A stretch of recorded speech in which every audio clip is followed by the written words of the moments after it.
Today, class, we're going to be learning about why, even in the zombie apocalypse, keeping up with the weather is very important.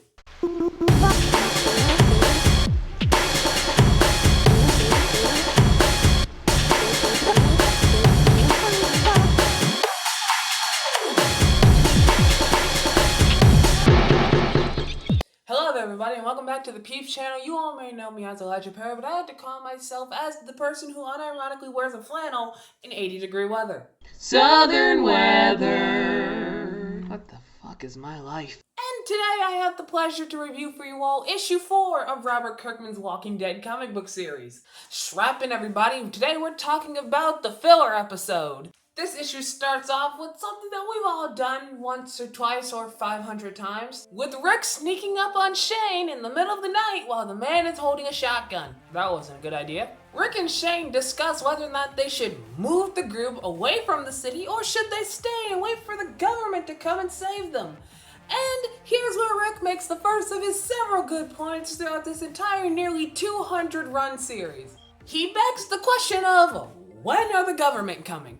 And Shane doesn't have an answer and agrees with them. No, I'm sorry. That would be the good ending. I can't do y'all like that. No, Shane argues his point like he's crazy or something. Oh, wait.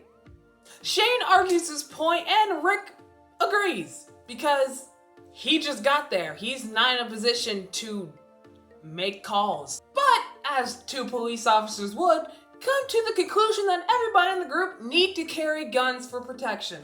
So the next morning, Rick talks to Glenn about going out on a run to a gun store to get some guns for the group to carry. But more importantly, Rick leaves Carl his hat.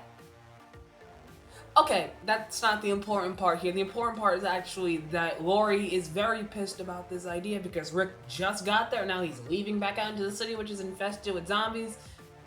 But come on, Rick left Carl his hat. We're making progress to the stuff we all know.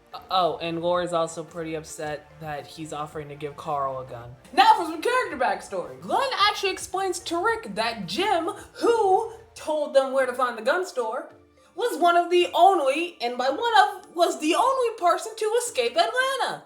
You know, before the mass zombification. But unfortunately, exposition's gonna have to wait because as Glenn looks at the beautiful map he's been given on where to find everything in Atlanta, it turns out the gun store that Jim pointed out is 5 blocks out further than Glenn has ever gone.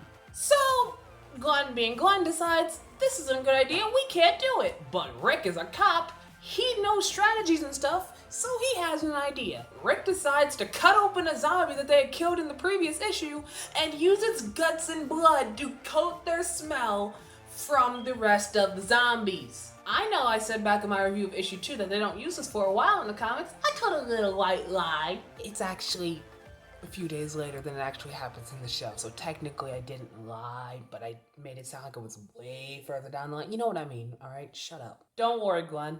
I share your sentiment. But surprisingly, for how crazy it sounds, it actually works! And if you watch the TV show, you already knew that, so I don't know why I'm so excited about explaining it in the comics. But it works. They walk through a giant horde of zombies, and oh my god, this is a beautiful panel. Also, another thing that the show changed, that Rick went into that tank and he didn't just walk past it later on.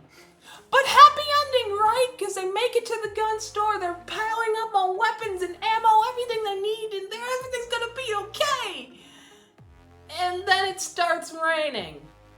Because of course it does. Now, rain being what rain is, which is water, it washes away the smell of the zombie guts. So now, all the zombies are turned to Rick and Glenn, so now they're running for dear life. And then Glenn drops the carts full of guns. Rick commands Glenn to pick up the cart and gather up all the guns because they can't afford to leave a thing behind. So Rick fights off zombies while Glenn tries to pick up the guns and... No! Yes, that is right, guys. You thought Rick was the main character of the comic books, but unfortunately, as you can see here, he has been bit by a zombie. You have all been fooled. No, just a fake out. He's fine. It only bit through his jacket. Ain't that a little bit convenient? And now for Robert Kirkman to give us our little subtle reminder that Rick is a man who is married. His only thought is to beg Glenn don't tell Lori how close they came to dying. The issue ends on the imagery of Lori standing out in the rain, waiting for Rick and Glenn to return, with Shane coming to comfort her, telling her that they'll be back soon and there's nothing to worry about, and that he'll comfort her. But apparently, shock of all trades, they had apparently spent a night together that was just a bit of a mistake. Dun dun dun! It's not really a surprise to anybody because, let's be honest, we've all watched the show before we read the comics, and if you did the other way around, kudos to you. You deserve a medal. I don't have one to give to you. Now, what significance will that hold? We will have to find out way later. So, that's it for now. So like I said at the beginning of the video, issue 4 really is the filler episode of this part in both the show and the comics. There's not really anything that happens. In fact, it's so minimal that there's no real differences between the comics and the show at this point, because it all is basically the same. You know, minus T-Dog and Merle, but you know, we're not going to talk about that. Everyone else is there. But aside from that, all this issue was really to do was to explain why the zombies aren't just eating each other. Give a way for them to escape the zombies if it seems like they're surrounded, to the point where they don't just have to shoot their way out of every situation, even though that is going to be the solution a lot. And it gives a little cliffhanger and a future storyline that we'll be exploring a few bits away. We have a long way to go. And I'm really hoping Nikki gets that issue where that's all coming to fruition, because I don't want to be the one to do that. And speaking of which, if you like these weekly switch-offs of reviews of this comic series, please let us know. And if you like my little shots at Nikki that I've done twice in a row now, let me know very privately, because I will keep doing them if you request.